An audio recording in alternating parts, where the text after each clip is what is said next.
Сәлеметсіздер ме? Бүгінгі сабақтың тақырыбы табиғат зоналары мен биіктік белдеулері. Бүгінгі сабақта табиғат зоналарының ең биік белдеулерінің қалыптасуы және оның таралу заңдылықтарын зерделейтін боламыз. Яғни табиғат зоналары дегенімізді қалай түсінеміз? Оның биіктік белдеуі. Табиғат зоналары дегеніміз кез келген материктің өзінің, болмаса кез келген мемлекеттің өзінің табиғат зоналары бар. Соған тоқталып өтетін боламыз. Яғни табиғат зоналары орналасуының қандай ерекшеліктері бар екенін қазір осы сұраққа жауап іздейтін боламыз.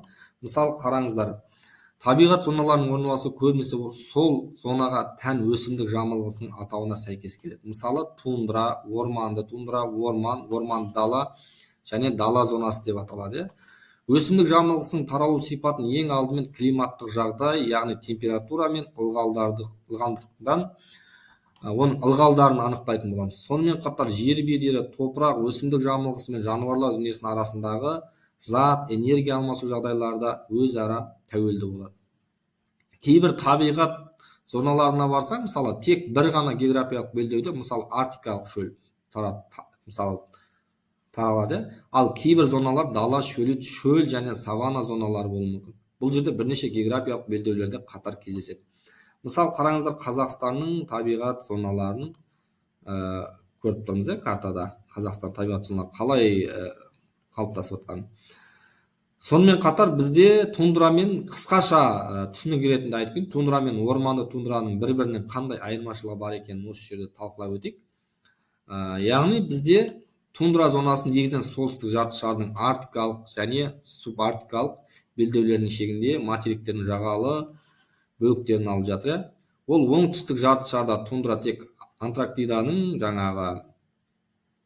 жағалауында, аралдарда ғана кездеседі. Бұл зонаның климаты өте қатал, күшті желдер жиі соғып тұрады. Қар жамылғысы 7-9 ай бойы сақталады. Мұндай жағдайда тек мүктіктер мен қыналар ғана өсіп шыға алады тундрада. Яғни суретте көріп тұрғанымыздай. Келесі орманды тундра. Орман мен тундраның арасындағы өтпелі табиғат зонасы ол субарктикалық деген мағынаны білдіреді. Бұл субарктикалық белдеуде алып жатыр. Оңтүстікке қарай қозғалған сайын орман үлесі арта түседі.